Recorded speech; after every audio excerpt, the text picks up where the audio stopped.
current cancer journey. So if you watched my live yesterday, you'll know that I've recently had a couple of scans and they weren't ideal. So basically the progression is last September I was diagnosed with cancer. Nothing was visible to the naked eye. In March there was a small tumour, 1.2 centimetres, and then in July it just gone.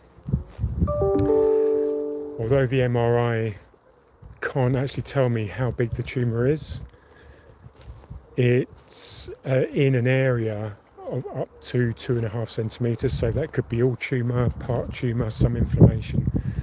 I don't have the full information about what it actually is, so sadly I just have to assume that essentially the tumour is still growing. And I talked about that yesterday. So obviously the reason that I'm doing these updates is I can't do this by myself. I really need help of people to help get my message out there. I really need to raise funds to buy the glutamine antagonist that ideally will ensure that I can properly starve the cancer and kill off the tumour. However, I can't do that yet because I don't have the full funds to do that. It's up at around the £10,000 mark to buy enough for a 3-week essentially test. So what I've been doing in the meantime is looking at the drugs that I'm already taking and seeing if I can use them in a different way that might have a bigger impact on the cancer. So that's what I'm going to talk about today. So if you've watched any of my past videos, you'll know that I use ivermectin, mebendazole and fenbendazole. Now, you should not use these drugs. They are off labels. They are not any kind of part of a standard of care in the UK. This is my protocol, researched by me with my dosages, and you shouldn't listen to anything I say and take it as medical advice. Always discuss this stuff with your oncologists, your GPs, your specialists in your team, because this is alternative therapies for cancer, and this is what I'm doing, not what I'm recommending you do. So with that out of the way, essentially my dosages prior to the scans were on the lowish side. So I was taking 500 milligrams per day of mebendazole. I was taking 120 milligrams a day of ivermectin, and on the pulse days, Monday, Wednesday, Friday, I was taking 444 milligrams of the fenbendazole. Now, I was hoping that they would do enough to potentially keep the tumour at bay, and I don't know if they have or not. That's part of the problem with the MRI not giving me a very clear indication of what's happened with the tumour. But the fact that in March it wasn't really visible on the MRI, but now in July there's something visible, something's happened, and I just have to assume, because I don't know for certain, that the tumour has grown. So what does that mean? Well, I've been taking some other supplements that go with the ivermectin, mebendazole and fenbendazole. Again, you shouldn't be taking these if you haven't done your own research and you know exactly what you're getting into, because they are off labels. This is not a standard of care like form of medication. But I'm also taking things like EGCG. I was taking resveratrol with NAD+, but I did stop taking that because NAD+ for proficient types of tumours has been known to support cancer growth. It's not a direct fuel source, but it is something that the cancer cells can take on board, and I just don't know enough to risk using that as a supplement. So I've stopped taking that. But what I have found is that obviously, because I was taking the resveratrol that was included in the NAD+, I've potentially taken away a a supplement that was causing some oxidative stress, potentially on the tumour. So that possibly was a mistake on my part. So what I'm going to do is I'm going to up my dosage of EGCG. It's a noisy plane, which isn't recommended. So I've basically purchased a high dose form of EGCG, which is essentially from green tea. You may have heard of that.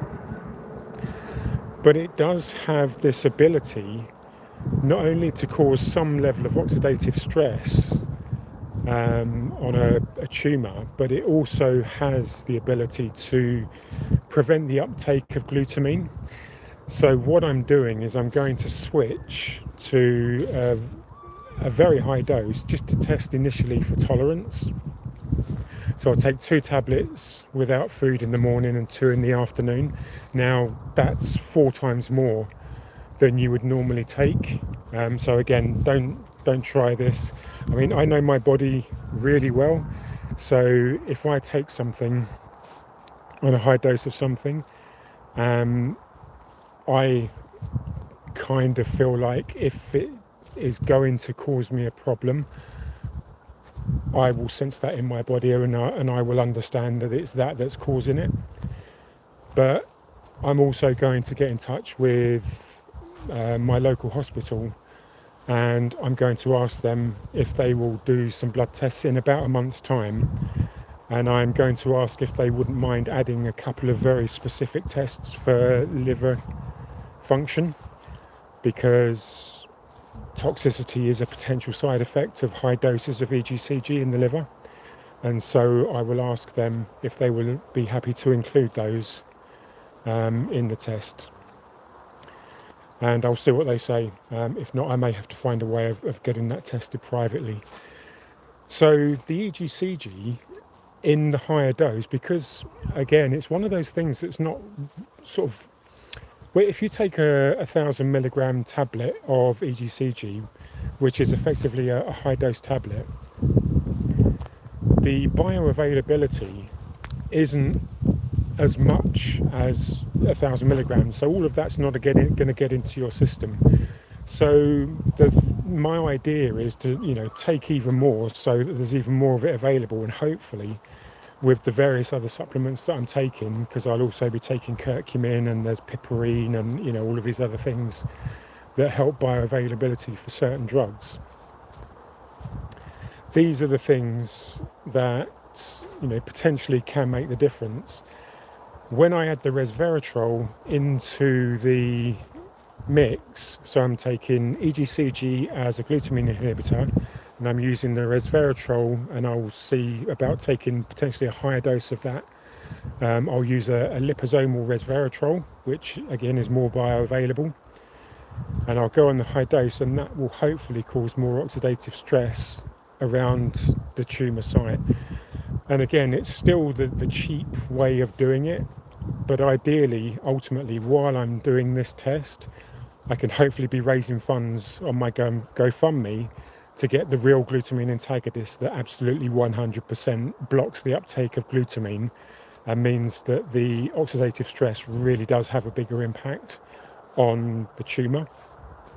So that's kind of how I'm approaching this. So I'm still researching some other things, because any other supplements that I come across that may have this ability to add a level of oxidative stress to the tumour whilst I'm on the higher dose of EGCG, and I'm potentially limiting the uptake of glucose in my system, whilst on the diet that is cutting out all the carbs and sugars, and effectively has me on a full ketogenic therapeutic state, so a low GKI score, that should prevent the cancer getting all of the fuel it needs to at least grow any further than it has. And that was one positive thing from the scans. When I had the CT scan a few weeks back, they were able to determine that the cancer hasn't spread anywhere else in my body. So that's obviously fantastic news. So I really, really don't want to contend with that as well. But like I say, with the MRI, all we know is that there's a little bit of growth there still.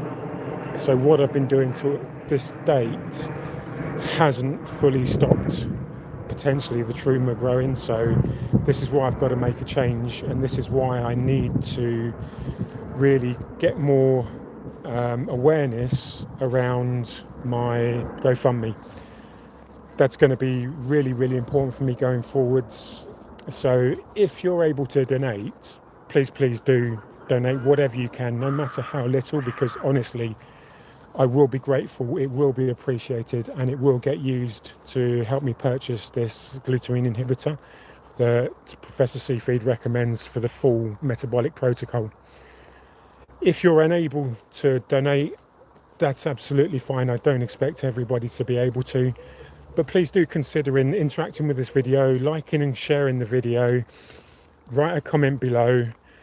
Subscribe to the channel if you'd like to hear more from me. I'll talk more about my protocol, what I'm doing, because obviously, you know, I'm out and about, I'm walking at the moment, I'm in nature, it's like stress relief, it's helping with you know, hopefully the happy chemicals in my brain, and you know, that will support my immune system a little bit. Which is one of the problems with my type of cancer, is that because it's proficient mismatch repair, I won't go into the details of that, but basically cells, very simply, cells replicating have an error that breaks the DNA, and the proficient part is, it means that it's kind of immune resistant. So all of the immunotherapy drugs and checkpoint inhibitors and making your immune system nice and strong really don't work for my type of cancer. So I have to attack the cancer from other ways. So starving it of fuel, glucose and glutamine, and then attacking it with oxidative stress. So things like resveratrol, HBOT when I can get it, and again using the DON to fully ensure that the glutamine isn't getting to the cells to enable them to grow, and then anything that I hit it with has more of an impact. So that's ultimately what I'm doing with my protocol at the moment. So there are some risks. So say liver toxicity is a known potential side effect of high doses of EGCG. So you shouldn't just try popping a load of, you know, high dose EGCG pills without really understanding what it is you're doing and watching out for the effects and potentially getting testing done, which I will do one way or the other. But, you know, also looking at the other kinds of supplements that are out there. So I will be getting some more resveratrol, I'll be upping my levels of vitamin D. So the vitamin D supplement that I take at the moment is D3 plus K2, 1000 milligrams of D3. I'm going to be upping that to 6000, and there's a reason for that.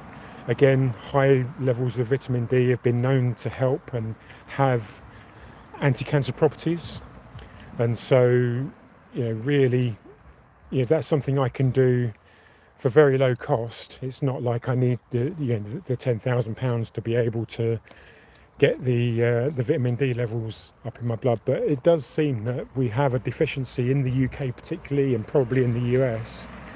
Our vitamin D levels are much lower than they should be. Now hopefully mine are a little bit higher because I go out walking a lot and I'm in shorts and t-shirts and my skin's getting direct sunlight. So, you know, with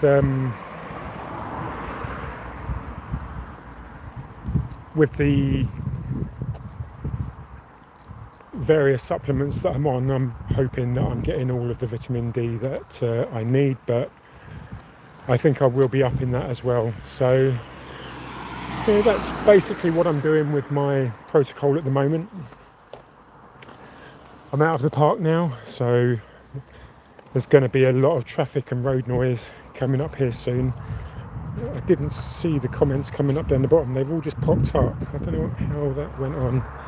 So sorry that I missed these earlier. Hi to Lawrence, hi Mystery X, hi Zanani Jaco,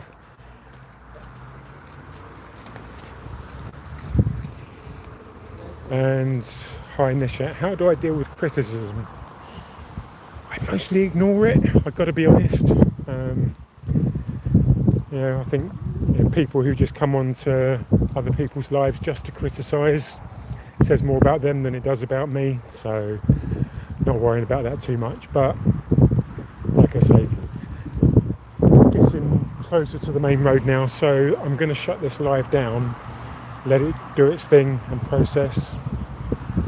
So hopefully we'll meet again on the next update.